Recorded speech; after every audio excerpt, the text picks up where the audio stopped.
নীলার চোখে তখন রাগ, ক্ষোভ এবং জমানো শত অভিমানের অশ্রু।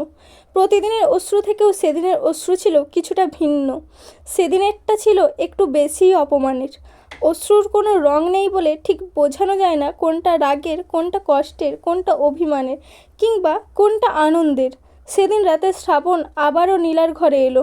নীলা ঘুমিয়ে যাবার পর তারপর রোজকার মতো নীলার রুমে অনেকক্ষণ থাকলো এবং কিছু আক্ষেপ, কিছু হতাশা আর কিছু চোখের জল নিয়ে মায়ের রুমে চলে গেল। পরদিন নীলা একটু দেরি করে ঘুম থেকে উঠল। ফ্রেশ হয়ে শ্রাবণের রুমের সামনে এসে দরজায় কড়া নাড়ল। ভেতর থেকে কোনো উত্তর না পেয়ে আবার নিজের রুমে চলে গেল। কিছুক্ষণ পর শ্রাবণ ঘুম থেকে উঠে ফ্রেশ হলো। নীলার রুমে জামাকাপড় খুঁজছিল বের হবার জন্য। নীলা তখন খাটে বসে চুল আঁচড়াচ্ছিল। চুল আঁচড়াতে আঁচড়াতে শ্রাবণকে জিজ্ঞাসা করলো, নাস্তা করবা না? নীলা এমনভাবে বলল যেন রাতে তাদের কোনো ঝগড়াই হয়নি। শ্রাবণ অন্যদিকে তাকিয়ে না বোধক উত্তর দিল। নীলা কিছুক্ষণ চুপ হয়ে থাকলো, তারপর বলল, শ্রাবণ, আমি কাল রাতের জন্য দুঃখিত। কথাটা বলতে অনেক অস্বস্তি লেগেছিল তার, কারণ তার মতে দুঃখিত বলা উচিত শ্রাবণের। কিন্তু তার কারণে যেহেতু শ্রাবণ কষ্ট পাচ্ছে, তাই সে নিজ থেকেই ক্ষমা চাইল। কিন্তু দুঃখিত বলার পরেও শ্রাবণের থেকে আশানুরূপ প্রত্যুত্তর তো দূরের কথা, শ্রাবণ নীলার দুঃখিত বলাটাও না শোনার মতো চুপ হয়ে রইল। তারপর তৈরি হয়ে বেরিয়ে পড়ল তার পথে। নীলা বসে রইল চুপ করে।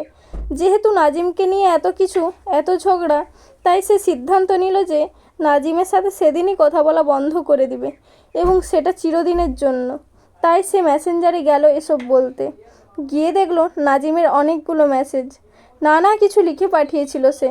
নীলা নাজিমের সব কথা, সব মেসেজ পড়ার প্রয়োজন মনে করলো না একটুও। সে তার মতো করে সব বলল এবং পরিষ্কার করে জানিয়ে দিল যে সেটাই তাদের শেষ কথা। নীলার মেসেজ পড়ে নাজিম নীলার সব কথা মেনে নিল, তবে একটা অনুরোধ করলো।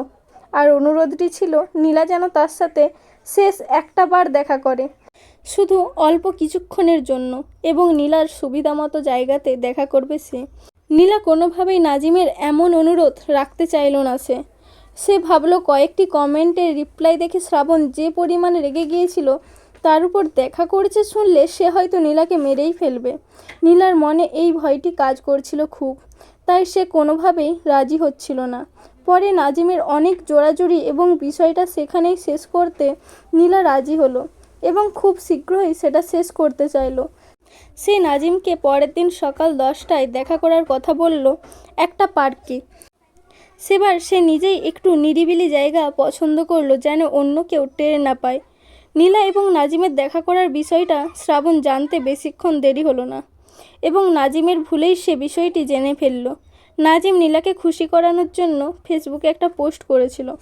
পোস্টে কিছু পরিষ্কার করে লেখা না থাকলেও যা লেখা ছিল সেটাই শ্রাবণের বোঝার জন্য যথেষ্ট ছিল। অবশ্য শ্রাবণকে দেওয়া নীলার ফেসবুক পাসওয়ার্ড এক্ষেত্রে বেশি সুবিধা করে দিয়েছিল। শ্রাবণ আগে কখনো নীলার ফেসবুকে লগ ইন না করলেও সেদিন লগ ইন করলো, এবং অল্পতেই সব জানতে পেরে নীলার উপরের কোনো মেসেজ পড়ার প্রয়োজন মনে করলো না সে। তারপর মনে মনে এক ভয়ানক সিদ্ধান্ত নিয়ে ফেললো মুহূর্তেই, আর তা হলো দুজনকে মেরে ফেলার। ভালোবাসার মানুষ মরে গেলে বাঁচা যায়, 2-4 দিন কেঁদে পানশালা কিংবা ব্রোথেলে যাওয়া যায়, কিন্তু অন্য কারো কখনো সাথে ভাগ করা যায় না। পুরো দিন ধরে কিভাবে কি করবে সব প্ল্যান করলো শ্রাবণ। দুজন লোকও ঠিক করলো পরের দিনের জন্য। নীলা কখনোই ভাবতে পারেনি যে সেদিন সকালে শ্রাবণ তার আইডিতে ঢুকবে, তাও কেবল কয়েকটা মেসেজ দেখার জন্য, যে মেসেজগুলো শ্রাবণকে অনেক বেশি ভয়ানক করে তুলবে। অন্য দিনের তুলনায় সেদিন রাতে একটু আগেই ঘরে ফিরল শ্রাবণ। খাবারও খেলো নীলার সাথে। অন্য দিনের তুলনায় অনেক বেশি স্বাভাবিকও মনে হলো তাকে। তবে সেদিনও নিজ থেকে নীলার সাথে তেমন কোনো কথা বলেনি সে, এবং বেশ কিছুক্ষণ এটা সেটা খোঁজার নাম করে নীলার রুমেই ছিল, যা সে আগে কখনোই করতো না। নীলা ঘুমিয়ে পড়ার পর থেকে ভোর পর্যন্ত পুরোটা সময় নীলার পাশে বসেছিল শ্রাবণ, আর কেঁদেছিল অঝরে। ঘুমন্ত নীলার সাথে অনেক কথা বলেছিল সেদিন, অনেক প্রশ্ন, অনেক উত্তর। সকালে শ্রাবণ বের হয়ে যাওয়ার 8 ঘন্টা পর নীলা বের হলো নাজিমের উদ্দেশ্যে। পরনে শ্রাবণের পছন্দ করা কালো শাড়ি। শ্রাবণের খুব ইচ্ছে ছিল নীলাকে কালো রঙের শাড়িতে দেখার। তবে সেদিন নীলা শাড়ি পরে যেতে চায়নি। কেবল নাজিমের অনুরোধে শাড়ি চুড়ি সহ বাকি সাজসজ্জা করতে হলো তাকে। নীলা পৌঁছানোর 20 মিনিট আগে থেকেই দাঁড়িয়েছিল অন্য মানুষটা। নীলাকে দূর থেকে দেখেই এক দৃষ্টিতে তাকিয়ে থাকলো সে, যা নীলার কাছে কিছুটা বিরক্তি এবং অস্বস্তি লেগেছিল। তারপর একটা বেঞ্চে বসলো তারা। নীলা বসতে চাইল না, তবুও নীলা নাজিমকে কিছু বলতে যাবে, ঠিক এমন সময় সামনে এসে পড়লো শ্রাবণ। শ্রাবণকে দেখে যেন আকাশ থেকে পড়ল নীলা। এক অদ্ভুত ভয় কাজ করা শুরু করলো তার মাঝে, যা আগে কখনোই অনুভব হয়নি তার। খুব ভয়ানক দৃষ্টিতে নীলার দিকে তাকিয়েছিল শ্রাবণ। দুই চোখে তার রাগ এবং ঘৃণা জ্বলজ্বল করে স্পষ্ট হয়ে উঠেছিল। নাজিমও চিনে ফেলেছিল শ্রাবণকে। নীলা ঠিক কী করবে কিংবা কী বলবে তা বুঝে উঠতে পারছিল না।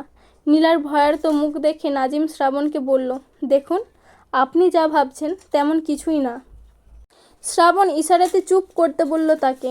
মুহূর্তেই আরও দুজন লোক চলে আসলো, যাদেরকে শ্রাবণ ভাড়া করে এনেছিল। লোকগুলোকে দেখে নীলার ভয়টা দ্বিগুণ বেড়ে গেল।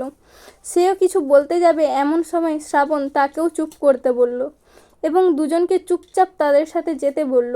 নীলা ভাবল, শ্রাবণকে একটু পর বুঝিয়ে বললে হয়তো সে কিছুটা বুঝবে, কিন্তু তখন ওই মুহূর্তে কিছু বললে আরও ভয়ানক হয়ে উঠতে পারে সে।